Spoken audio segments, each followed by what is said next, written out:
Hello, this is Just One Life. We're going over the top 5 cards for each color for Crimson Vow, and we're starting right now. Laid to Rest is a Humans Matters card. This might slot into the Humans deck really well because it protects against board sweepers, since you get to draw cards for each creature that dies, and it lets you gain life, so it might go well in the life gain deck. You could combine the two possibly. Cemetery Prowler is a super pushed card that comes in as a 3/4 for 3 with Vigilance and can shrink the cost of your spells for the entire game. This likely will make it into mono green. Dig Up is possibly the best tutor that we've seen in Standard for a long time, since other cards that search for a basic land for 1 mana are already playable, plus you can cast it for 4 and search for any card. The flexibility makes it possibly the best tutor that we've played in a while. Hamlet Vanguard is another Humans Matter card. This definitely goes in the Humans deck. It can come in huge for 3 mana. Imagine playing this as a 3 mana 7/7. That's only with 3 other humans, so it's pretty strong. Ascendant Pack Leader definitely goes in mono green. This is the new best 1-drop for mono green. Look out, Jiraga Tree Tracker, or whatever the card's called. This is the best one now.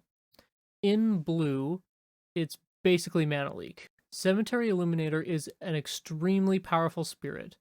It comes in as a 2/3, but when it enters and when it attacks, you can exile a card from a graveyard. Then you can look at the top card of your library anytime and cast a card each turn that shares a type with any of those cards. Types are land, creature, instant, sorcery. I mean, it's easy to get one of these into your graveyard, one of these card types, and get to cast one for free each turn. Dreamshackle Geist also goes in the Spirits deck, which I expect to be a strong deck.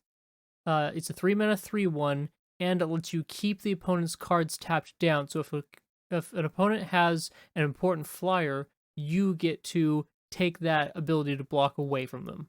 Thirst for Discovery is an instant speed, draw 2, discard 1, as long as you're discarding a basic land. And the decks that are going to be playing this will have the basic land to discard. Winged Portent is a 3 mana instant to draw a card for each creature with flying you control. This goes only in the Spirits deck, but is a 3 mana draw 3 at least at instant speed. That deck is stacked. In black, we've got a 4 mana 5/6 with flying and trample. The downside to this card is that whenever they cast a spell, they get to make a blood token. However, when Blood Vial Purveyor attacks, it gets +1/+0 for each blood token they have. It's actually a disguised upside. This card is nuts, and it's going in the Vampire deck, for sure. Falconwrath Forebear is a 3 mana 3/1 with flying, and it can't block, but whenever it deals combat damage to a player, you make a blood token. Then you can pay a black and sacrifice 2 blood tokens to return it from the graveyard to the battlefield, which means it has built-in sweeper protection. And in this world of mono black and blue-white control and red-blue control, being able to survive a sweeper is a huge deal. Hero's Downfall, tried and true, you should know this card. 3 mana instant, destroy a target creature or planeswalker. It's great. Soarin the Mirthless. This card is what I would consider barely good. Soarin the Mirthless is a 4 mana, 4 loyalty planeswalker that you can -2 to make a vampire to block with, that has flying and lifelink, which aren't super amazing keywords. +1, you get to reveal the top card of your library and put it into your hand, but you lose life equal to its mana value. So it's not the best +1 draw card planeswalker, but it's good enough. I expect Soarin the Mirthless to see some play. Folderin Bloodcaster is a 2 mana 2/1 with flying. It goes in the Vampires deck for sure. When it or another non-token creature you control dies, make a blood token. Whenever you create a blood token, if you control 5 or more, flip it. So it's already a 2 mana 2/1 with flying, which is good enough, but it flips to a 3/3 with flying, and at the beginning of combat on your turn, you can make one of your blood tokens into a bat permanently with haste. This is nuts. Alchemists Gambit. I really hate take an extra turn cards in Standard. This is a really good card. However, the existence of Alden's Epiphany means this very likely will never see play. It's just how it is. Cemetery Gatekeeper is a 2-mana 2/1 with first strike. Definitely goes in the Vampires deck. Doesn't go in a lot of other decks. Its special quality is that when it enters the battlefield, you exile a card from a graveyard. Whenever a player plays a land or casts a spell that shares a card type again being land, instant, sorcery, creature, this deals 2 damage to that player. So if you get to exile a land, then you get to do 2 damage for each land they play. It's pretty crazy. Dominating Vampire is a 3-mana 3/3, also goes in the Vampires deck. You sensing a theme? When it enters the battlefield, you gain control of target creature with mana value less than or equal to the number of vampires you control. So I expect you will probably have at least 3 to 4 vampires when you cast this card. So 3 to 4 CMC is what you can expect to take control of with it. You get that until the end of turn, and it gains haste. If you have a way to sacrifice it, that's great, but I don't expect you will. It still can let you close out and finish games. Ill-Tempered Loner is a 4-mana 3/3, and it's the only card I've found that actually goes in the Werewolves deck. This comes to the top of the curve at 4 mana, and whenever it's dealt damage, that much damage is dealt to any target, so it's incredible in combat. The only way to remove this without having it deal damage is destroy effects. Also, you can pump it for 2 mana, and it gets +2/+0. Then it transforms, and it's whenever any permanent you control is dealt damage, that much damage is dealt to any target. This card could be exactly what Werewolves needed to make it a tier 1 deck. Rending Flame is something for blue-red spells. Definitely expect this to go in that deck. It's great single target removal, and I expect Spirits to be a popular deck, and this is super good against that deck specifically. Onto white, we've got Bach Escort, and this card goes in a few decks. It goes in the Cleric's deck, it goes in the Life Gain deck, and it goes in mono white potentially to prevent board wipes. This card's pretty versatile, and I expect it to show up in a few places. It's going to be a huge pain. Thalia, I mean, do I even need to say anything about it? It's amazing. It's a 2-mana 2/1 with first strike, and it makes those sweepers cost more. It makes the single target removal cost more. It makes every single non-creature spell, which you likely aren't playing when you're playing Thalia, it makes them all cost more. It's just incredible. Savior of Alden Bach.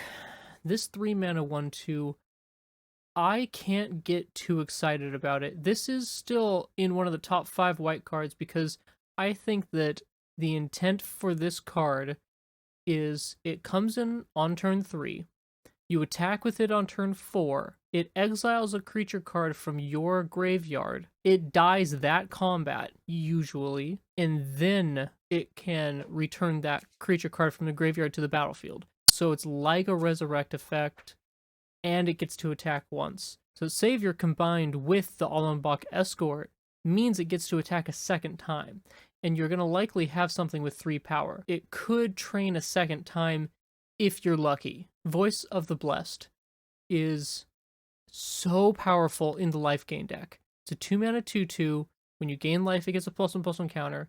Then, as it grows, once it gets to a 6/6, it gets flying and vigilance, and then at 12/12, it gets indestructible.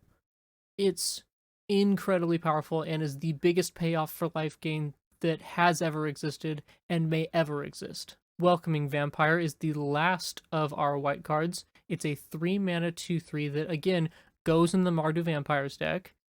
It's flying and has whenever one or more other creatures with power 2 or less enters the battlefield under your control, you draw a card.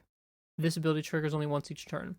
So the effect isn't extremely powerful. However, it means in those top decking times, if you're top decking one spell and casting it, it's likely a creature with power 2 or less, and then you get to draw another card. So you get to draw 2 cards per turn a lot of the time with Welcoming Vampire once you're in that top deck stage. It is pretty good. We're on to the gold cards. I'm counting gold as their own color.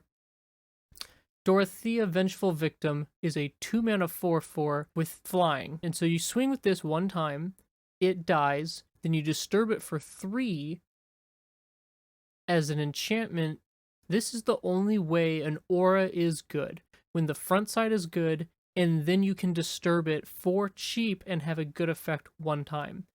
So whenever the enchanted creature attacks, make a 4/4 white spirit creature token that's tapped and attacking that goes away at the end of combat. This is an excellent card.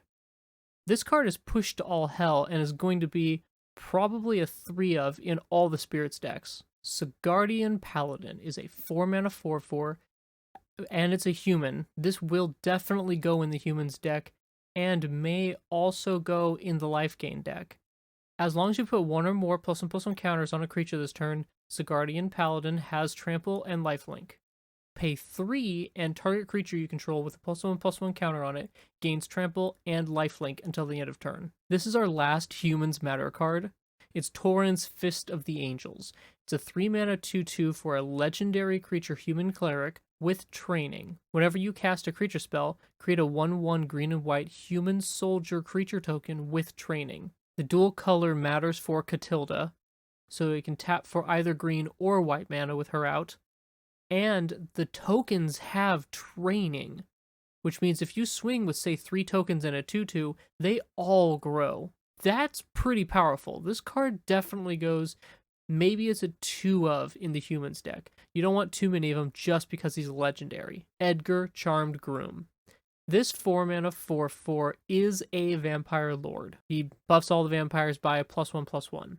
Is he good enough? I don't think he is. He might be a 1 of in the deck, since not only is he a legendary creature, but when he dies and transforms, he becomes a legendary artifact too, which means any second copy you draw of him ever is a bad card. So at the beginning of your upkeep, you make a 1/1 white and black vampire creature token with lifelink and put a bloodline counter on this artifact. Then once there are 3 or more bloodline counters, you remove them and transform it back into Edgar. So Edgar never really dies unless he gets hit with an exile effect. Very resilient, but in a way that he's only still good as a 1 of in the deck, since he never really dies. And our last card is Kaia, Geist Hunter. She's a 3-mana, 3 loyalty planeswalker that she gets to grow a creature with her plus ability. She gets to double token production with her -2 ability, and her -6 ability exiles all cards from all graveyards and makes a bunch of spirit creature tokens. I would say this Kaia is not the best Kaia we've seen. She's probably the 3rd best Kaia we've seen, but she might be good enough to see some play in a very specific deck. I'm not sure what deck that is yet, though. So that's all the cards I've got to look out for today. Make sure to like and subscribe, and have a nice day. Bye-bye.